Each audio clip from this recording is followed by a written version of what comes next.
ਕਦੇ ਤੁਸੀਂ ਸੁਣਿਆ ਕਿ ਸੰਸਦ ਨੂੰ ਤਾਲਾ ਲਾ ਦਿੱਤਾ ਜਾਵੇ ਤੇ ਪ੍ਰਧਾਨ ਮੰਤਰੀ ਨੂੰ ਅੰਦਰ ਨਾ ਜਾਣ ਦਿੱਤਾ ਜਾਵੇ। ਪ੍ਰਧਾਨ ਮੰਤਰੀ ਸੰਸਦ ਦੇ ਬਾਹਰ ਬੈਠੇ ਟੈਂਟ ਲਗਾਏ ਤੇ ਆਪਣੀ ਕੈਬਨਿਟ ਨੂੰ ਉੱਥੇ ਸੰਬੋਧਨ ਕਰੇ। ਐਸਾ ਬਿਲਕੁਲ ਹੋਇਆ। ਦੁਨੀਆ ਦਾ ਇੱਕ ਮੁਲਕ ਹੈ ਸਮੋਆ। ਕੱਲ ਦੇਰ ਸ਼ਾਮ ਇਸ ਮੁਲਕ ਦੇ ਵਿੱਚ ਇਹ ਘਟਨਾ ਵਾਪਰਦੀ ਹੈ। ਸਤਿ ਸ਼੍ਰੀ ਅਕਾਲ, ਔਨ 에ਅਰ ਦੇਖ ਰਹੇ ਹੋ, ਮੈਂ ਹਾਂ ਸਿਮਰਨਜੋਤ ਸਿੰਘ ਮੱਕੜ। ਦਰਅਸਲ ਸਮੋਆ ਦੇ ਵਿੱਚ ਚੋਣਾਂ ਹੋਈਆਂ, ਚੋਣਾਂ ਦੇ ਨਤੀਜੇ ਆਏ। ਨਤੀਜੇ ਆਉਣ ਤੋਂ ਬਾਅਦ ਨਵੀਂ ਪ੍ਰਧਾਨ ਮੰਤਰੀ ਦੀ ਚੋਣ ਹੁੰਦੀ ਹੈ। ਦਰਅਸਲ ਉੱਥੇ ਦੋ ਮੁੱਖ ਪਾਰਟੀਆਂ ਨੇ। ਹਿਊਮਨ ਰਾਈਟਸ ਪਾਰਟੀ ਹੈ। ਹਿਊਮਨ ਰਾਈਟਸ ਪਾਰਟੀ ਪਿਛਲੇ ਕਈ ਸਾਲਾਂ ਤੋਂ ਰਾਜ ਕਰ ਰਹੀ ਹੈ। ਤਕਰੀਬਨ 22 ਸਾਲ ਤੋਂ ਇੱਕੋ ਸ਼ਖਸ ਇਸੇ ਪਾਰਟੀ ਦਾ ਉੱਥੇ ਪ੍ਰਧਾਨ ਮੰਤਰੀ ਹੈ ਔਰ ਉਹ ਲਗਾਤਾਰ ਚੋਣ ਜਿੱਤਦਾ ਆ ਰਿਹਾ ਹੈ।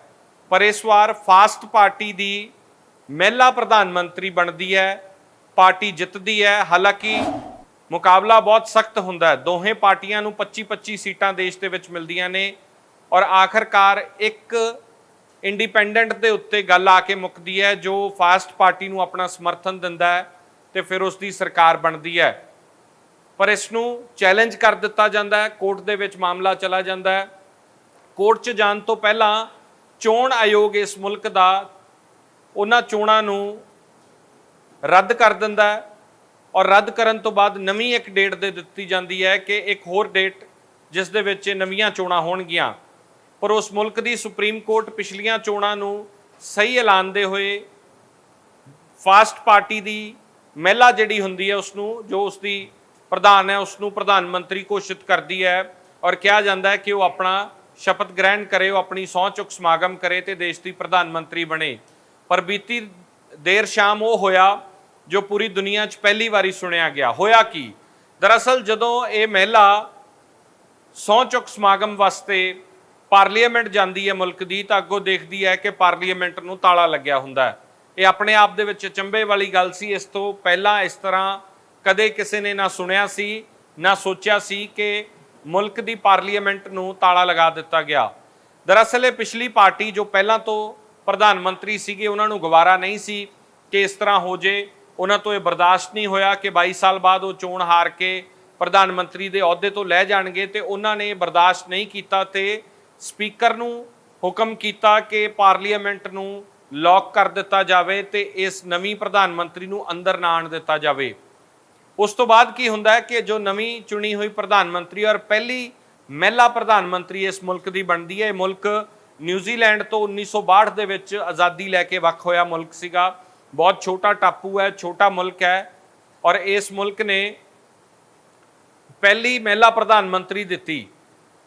ਉਸ ਤੋਂ ਬਾਅਦ ਉਹ ਮਹਿਲਾ ਪ੍ਰਧਾਨ ਮੰਤਰੀ ਬਾਹਰ ਆ ਕੇ ਬੈਠਦੀ ਹੈ। ਪਾਰਲੀਮੈਂਟ ਦੇ ਬਾਹਰ ਹੀ ਟੈਂਟ ਲਗਾ ਲਿਆ ਜਾਂਦਾ ਹੈ। ਜਿਵੇਂ ਅਕਸਰ ਸਾਡੇ ਮੁਲਕ 'ਚ ਅਸੀਂ ਦੇਖਦੇ ਹਾਂ ਕਿ ਬਹੁਤ ਥਾਵਾਂ ਤੇ ਧਰਨੇ ਹੁੰਦੇ ਆ, ਟੈਂਟ ਲਾ ਲਏ ਜਾਂਦੇ ਆ, ਉਵੇਂ ਉਹ ਪਾਰਲੀਮੈਂਟ ਦੇ ਬਾਹਰ ਟੈਂਟ ਲਗਾ ਲੈਂਦੇ ਆ ਔਰ ਟੈਂਟ ਲਗਾ ਕੇ ਆਪਣੀ ਪੂਰੀ ਕੈਬਨਿਟ ਨੂੰ ਉੱਥੇ ਸੰਬੋਧਨ ਕਰਦੇ ਆ ਔਰ ਸੰਬੋਧਨ ਕਰਕੇ ਉੱਥੇ ਉਹ ਸਹੁੰ ਚੁੱਕ ਸਮਾਗਮ ਉਹਨਾਂ ਦਾ ਹੁੰਦਾ ਹੈ। ਪਰ ਸਪੀਕਰ ਜਿਹੜੇ ਨੇ ਇਸ ਸਹੁੰ ਚੁੱਕ ਸਮਾਗਮ ਨੂੰ ਇਨਵੈਲਿਡ ਦੱਸਦੇ ਆ ਕਿ ਇਹ ਪਾਰਲੀਮੈਂਟ ਤੋਂ, ਸੰਸਦ ਤੋਂ ਬਾਹਰ ਹੋਈ ਘਟਨਾ ਹੈ ਔਰ ਇਸ ਸਹੁੰ ਚੁੱਕ ਨੂੰ ਔਰ ਇਹ ਪ੍ਰਧਾਨ ਮੰਤਰੀ ਦੀ ਸਹੁੰ ਨੂੰ ਅਸੀਂ ਗੈਰ ਕਾਨੂੰਨੀ ਦੇਖਦੇ ਹਾਂ ਔਰ ਉਹ ਉਸ ਨੂੰ ਮਾਨਤਾ ਨਹੀਂ ਦਿੰਦੇ। ਦੂਜੇ ਪਾਸੇ ਉਹ ਪ੍ਰਧਾਨ ਮੰਤਰੀ ਜੋ ਚੁਣੀ ਹੋਈ ਹੈ ਉਹ ਵੈਲਿਡ ਸਮਝ ਰਹੀ ਹੈ ਔਰ ਉਹ ਕਹਿ ਰਹੀ ਹੈ ਕਿ ਮੈਂ ਦੇਸ਼ ਦੀ ਪ੍ਰਧਾਨ ਮੰਤਰੀ ਹਾਂ। ਹੁਣ ਇਸ ਪੂਰੇ ਮੁਲਕ ਵਾਸਤੇ ਇਹ ਸਮੱਸਿਆ ਖੜੀ ਹੈ ਕਿ ਸੁਪਰੀਮ ਕੋਰਟ ਨੇ ਉਸ ਚੋਣ ਨੂੰ ਜਾਇਜ਼ ਠਹਿਰਾਇਆ ਸੀ ਔਰ ਕਹਿ ਦਿੱਤਾ ਸੀ ਕਿ ਫਾਸਟ ਪਾਰਟੀ ਦੀ ਜਿਹੜੀ ਮਹਿਲਾ ਪ੍ਰਧਾਨ ਹੈ ਉਹ ਹੁਣ ਦੇਸ਼ ਦੀ ਪ੍ਰਧਾਨ ਮੰਤਰੀ ਹੋਊਗੀ। ਪਰ ਕਿਉਂਕਿ ਉਸ ਦਾ ਸੰਸਦ 'ਚ ਜਾ ਕੇ ਸਹੁੰ ਚੁੱਕ ਸਮਾਗਮ ਨਹੀਂ ਹੋਇਆ, ਜੋ ਕਿ ਪ੍ਰੋਟੋਕੋਲ ਹੈ, ਜੋ ਕਿ ਕਨਸਟੀਟਿਊਸ਼ਨਲੀ ਪ੍ਰਧਾਨ ਮੰਤਰੀ ਬਣਨ ਵਾਸਤੇ ਕਰਨਾ ਪੈਣਾ ਸੀ, ਉਹ ਨਹੀਂ ਹੋਇਆ। ਦੂਜੇ ਪਾਸੇ ਜਿਹੜੇ ਆਲਰੇਡੀ ਪ੍ਰਧਾਨ ਮੰਤਰੀ ਨੇ ਉਹ ਆਪਣੇ ਆਪ ਨੂੰ ਹਾਲੇ ਵੀ ਪ੍ਰਧਾਨ ਮੰਤਰੀ ਦੱਸ ਰਹੇ ਕਿਉਂਕਿ ਉਹ ਕਹਿ ਰਹੇ ਆ ਕਿ ਸਰਕਾਰ ਹਾਲੇ ਮੇਰੀ ਡਿੱਗੀ ਨਹੀਂ ਹੈ। ਤਾਂ ਇੱਕ ਕਨਸਟੀਟਿਊਸ਼ਨਲ ਕ੍ਰਾਈਸਿਸ ਇਸ ਮੁਲਕ ਦੇ ਵਾਸਤੇ ਬਣਿਆ। ਪਰ ਇਹ ਕਮਾਲ ਦੀ ਗੱਲ ਹੈ ਕਿ ਪੂਰੀ ਦੁਨੀਆ 'ਚ ਐਸਾ ਪਹਿਲਾਂ ਕਦੇ ਵੀ ਸੁਣਨ ਨੂੰ ਨਹੀਂ ਮਿਲਿਆ।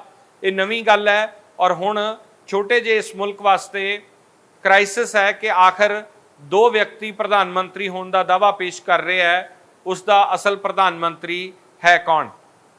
ਕੈਮਰਾ ਪਰਸਨ ਗਗਨ ਦੇ ਨਾਲ ਸਿਮਰਨਜੋਤ ਸਿੰਘ ਮੱਕੜ, ਔਨ 에ਅਰ।